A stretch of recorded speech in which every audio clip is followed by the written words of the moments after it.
Hi, என் பேர் மஞ்சு. Engineer வச்சு ஃபுல்லாக வீடு கட்டுறவங்களுக்கு நிறைய விஷயங்கள் எல்லாமே அவங்களே செஞ்சுருவாங்க. சின்ன பட்ஜெட்டில் நாமளே சொந்தமாக வீடு கட்டுறவங்களுக்கு ஒரு சில விஷயங்கள் நமக்கு தெரியாமல் போயிடுது. அப்படிப்பட்டவங்களுக்கு தான் இந்த வீடியோ. நீங்கள் வீடு கட்ட பிளான் பண்ணும் போதே பெட்ரூமாக இருந்தாலும் சரி, ஹாலாக இருந்தாலும் சரி, ஆப்போசிட் டைரக்ஷனில் ஜன்னல் வர்ற மாதிரி வச்சுக்கோங்க. இப்போ நான் காமிக்கிறேன் பாருங்கள், இந்த ஜன்னலுக்கு ஆப்போசிட்டு இந்த ஜன்னல் இருக்குது. இதே மாதிரி இன்னொரு சைடில் ஒரு சிங்கிள் ஜன்னலும் இருக்குது.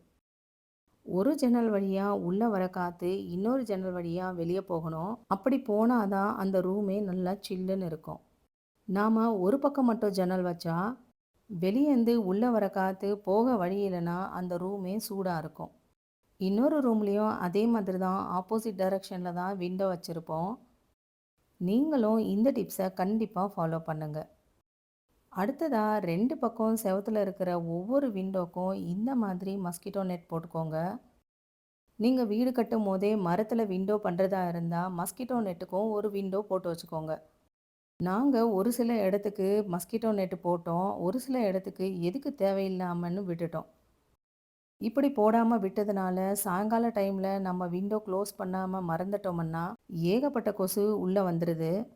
அதனால் ரெடிமேடாக வர மஸ்கிட்டோ நெட் ஷட்டரை நான் இந்த ரூமுக்கு போட்டிருக்கேன். ரெடிமேடாக நம்ம போடுற மஸ்கிட்டோ நெட் ரொம்ப நாளைக்கு லைஃப் வரவே வராது. இப்போ நீங்கள் பார்க்குற இந்த பெட்ரூம்க்கு வீடு கட்டும் போதே மஸ்கிட்டோ நெட்டு போட்டு ஒரு விண்டோ நாங்கள் போட வச்சிட்டோம். அப்போவே நான் ஒரு ஜன்னலுக்கு இந்த மாதிரி நான் போட வச்சுருந்தா எனக்கு ரொம்பவே ஈஸியாக இருந்திருக்கும்.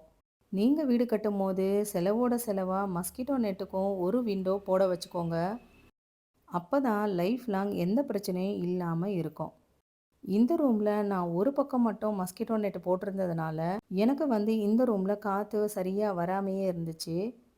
அதனால் ஆப்போசிட் டைரக்ஷனில் இருக்கிற ஒரு விண்டோக்கு மஸ்கிட்டோ நெட் இப்போ ரீசெண்டாக போட வச்சேன். மஸ்கிட்டோ நெட்டும் ஒரு பக்கம் விண்டோக்கு போடாதீங்க, ஆப்போசிட் டைரக்ஷனில் இருக்கிற இன்னொரு விண்டோக்கும் போடுங்க. அடுத்ததாக ப்ளம்பிங் வேலை நடக்கும் போதே ஒவ்வொரு பாத்ரூமுக்கும் வாட்டர் கண்ட்ரோல் பண்ணுற வால்வையும் அதே பாத்ரூமில் வச்சுருங்க. இப்போ நாங்கள் கொடுத்துருக்கோம் பாருங்கள், இந்த மாதிரி தான். இப்படி கொடுக்கறதுனால நமக்கு பாத்ரூமில் ஏதாவது பிரச்சனை வரும்போது நாம் டெரஸ்க்கு போய் வால்வை ஆஃப் பண்ணுறதை விட பாத்ரூம்லேயே இருந்து வால்வை ஆஃப் பண்ணிக்கலாம். அடுத்ததாக பாத்ரூம்க்கு டைல்ஸு சூஸ் பண்ணும்போது ரெட்டு, ப்ளூவு, ப்ரௌனு இந்த மாதிரி கலரில் டைல்ஸு சூஸ் பண்ணவே பண்ணாதீங்க. இந்த மாதிரி கலர் இருக்கிற டைலில் ஈஸியாக உப்பு கரையும் சோப்பு கரையும் தெரிய ஆரம்பிச்சிடும்.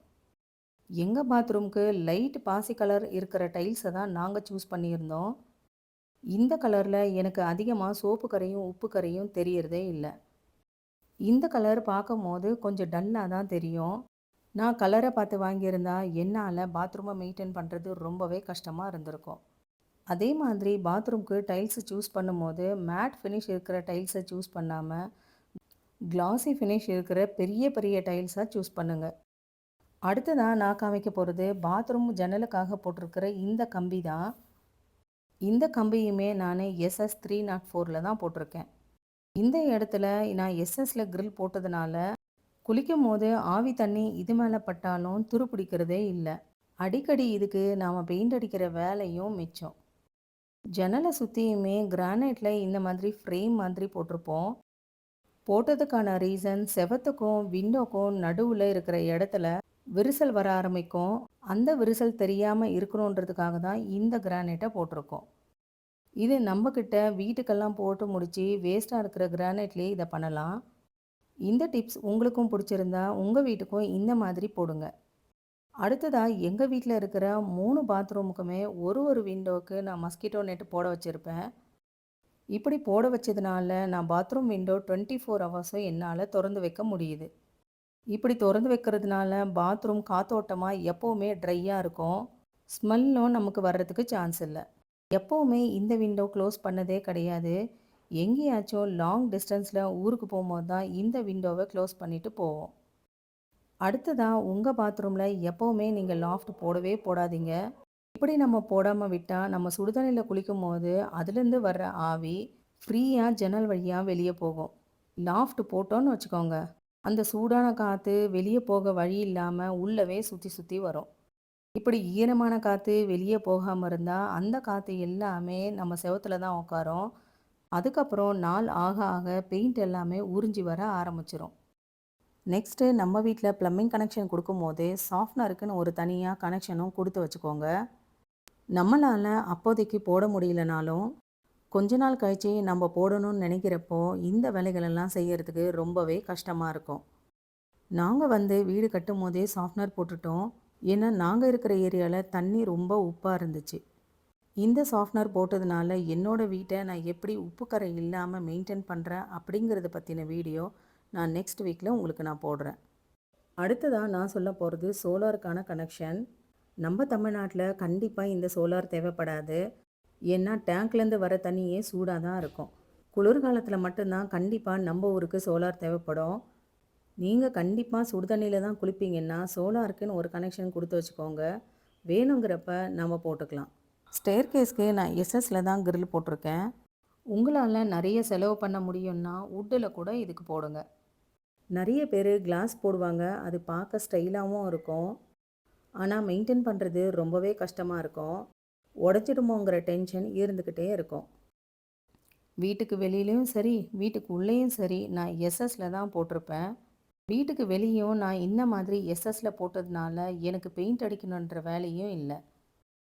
எப்போவுமே நாம் பெட்ரூமில் சீலிங் சென்டரில் தான் நம்ம ஃபேன் போடுவோம். அப்படி சென்டரில் போடாமல் நம்ம முதல்லையே கட்டில் எங்கே போட போகிறோமோ அதை முதல்ல நம்ம டிசைட் பண்ணிக்கணும். மோல்டிங் போடுறதுக்கு முன்னாடியே நம்ம கட்டில் எங்கே போட போகிறோமோ அதுக்கு நேராக ஃபேன் கனெக்ஷன் வர்ற மாதிரி பார்த்துக்கோங்க. இப்படி கட்டிலுக்கு நேராக ஃபேன் கனெக்ஷன் கொடுக்கறதுனால காற்றும் நல்லாவே வரும். இந்த 2 பெட்ரூம்லையுமே நான் கட்டில் எங்கே போட போகிறேனோ அதுக்கு நேராக தான் ஃபேன் கனெக்ஷனும் நான் கொடுத்துருப்பேன். இந்த ரூமில் இப்போ ரீசெண்டாக நான் கட்டிலை நகர்த்தி வேறு பக்கம் போட்டிருக்கேன். அதனால் ஃபேன் ஒரு இடத்துலையும் கட்டில் ஒரு இடத்துலையும் இருக்குது. அடுத்ததாக நாம் பெட்ரூம்க்கு எலக்ட்ரிக்கல் கனெக்ஷன் கொடுக்கும்போது 2 வே சுவிட்ச் போர்டு கனெக்ஷனை கொடுத்துக்கோங்க. அப்படி கொடுக்கும்போது நம்ம தூங்கிட்டு இருக்கும் போதே ஃபேன் ஆஃப் பண்ணணும்னு நினச்சா நம்ம பெட்டு பக்கத்துலேயே இருக்கிற சுவிட்சை நம்ம ஆஃப் பண்ணிக்கலாம். இப்படி கொடுக்காம விட்டுட்டா நம்ம ஃபேன் வேணான்னு நினைக்கும் போது எந்திரிச்சு வந்து தான் ஆஃப் பண்ண வேண்டியிருக்கும். இந்த டிப்ஸ் கொஞ்சம் வித்தியாசமான டிப்ஸு தான். எங்கள் வீட்டில் ஃபஸ்ட் ஃப்ளோர்லேயும் செகண்ட் ஃப்ளோரில் இருக்கிற பாத்ரூம் ரோட் சைடு தான் வந்திருக்கோம். அதனால் இதுக்கு ட்ரெயின் பைப்பு செவத்து மலையே தான் போயிருக்கோம். இந்த பைப்பு அசிங்கமாக தெரியக்கூடாதுன்றதுக்காக இதுக்கு கிரில் செஞ்சு போட்டிருப்போம். இது நீங்கள் பார்க்கும்போது கிரில் மாதிரியே தெரியாது. பில்டிங்கில் இது ஒரு டிசைன் மாதிரி தான் உங்களுக்கு பார்க்குறதுக்கு தெரியும். நம்ம வாலில் எந்த கலர் பெயிண்ட் அடிக்கிறோமோ அதே கலர் பெயிண்ட் அடிச்சிட்டா போதும். இது பைப்புக்காக போட்ட கிரில் மாதிரி தெரியாது. இது ஒரு டிசைன் மாதிரி தான் தெரியும். உங்களுக்கும் இந்த மாதிரி ஒரு சுச்சுவேஷன் வந்தால் இந்த டிப்ஸு உங்களுக்கு ரொம்பவே யூஸ்ஃபுல்லாக இருக்கும். நெக்ஸ்ட்டு நம்ம மொட்டை மாடிக்கு போகிற இடத்துல சின்னதாக ஒரு 3 அடிக்கு இந்த மாதிரி இடம் விட்டிங்கன்னா போதும். சூப்பரான ஒரு ஸ்டோர் ரூமும் நம்ம கட்டிக்கலாம்.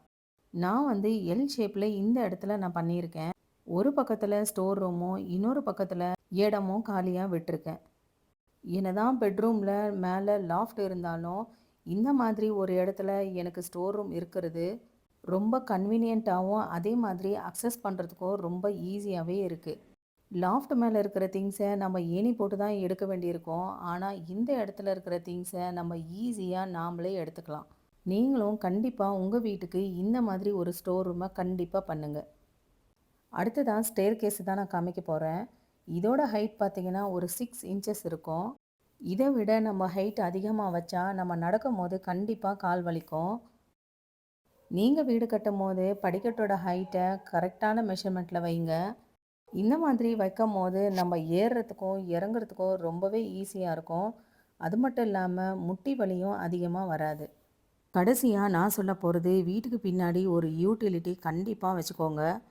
இந்த யூட்டிலிட்டியில் சிலிண்டர், வெங்காய கூடை, ஏன் வீட்டுக்கு வெளியில் ஒரு சிங்க்கு கூட நம்ம போட்டுக்கலாம். துணி காய வைக்கிறதுக்கு மொட்டை மாடிக்கு போகாமல் இங்கேயும் காய வச்சுக்கலாம். துணி வாஷ் பண்ணுறதுக்கும் இந்த இடத்த நம்ம யூஸ் பண்ணிக்கலாம். மார்க்கெட்லேருந்து காய்கறி வாங்கிட்டு வந்தாலும் இந்த இடத்துல வச்சு க்ளீன் பண்ணுறதுக்கு ரொம்பவே வசதியாக இருக்கும். நல்லா வெளிச்சத்தில் கீரை ஆயறதுக்குமே இந்த இடம் ரொம்பவே வசதியாக இருக்கும். இந்த வீடியோவில் நான் சொல்லியிருக்கிற எல்லா விஷயங்களுமே எனக்கு கிடைச்ச அனுபவங்களை வச்சு சில விஷயங்கள் சொல்லியிருக்கேன். இதில் கண்டிப்பாக ஏதாவது ஒரு விஷயம் உங்களுக்கு யூஸ்ஃபுல்லாக இருக்கும். அதனால தான் நான் உங்ககிட்ட இதை நான் ஷேர் பண்ணணும்னு நினச்சேன். இதே மாதிரி ஹோம் ஐடியாஸ் வீடியோ நம்ம சேனலில் நிறைய இருக்குது. பார்க்கணுன்னு நினைக்கிறவங்க போய் பாருங்கள். இந்த வீடியோ பிடிச்சிருந்தா லைக் பண்ணி உங்கள் ஃப்ரெண்ட்ஸுக்கும் ஷேர் பண்ணி விடுங்க. நம்ம சேனலில் இருக்கிற எல்லா வீடியோஸும் உங்களுக்கு யூஸ்ஃபுல்லாக இருந்துச்சுன்னு நீங்கள் நினச்சிங்கன்னா நம்ம சேனலை சப்ஸ்கிரைபும் பண்ணிக்கோங்க. தேங்க்யூ.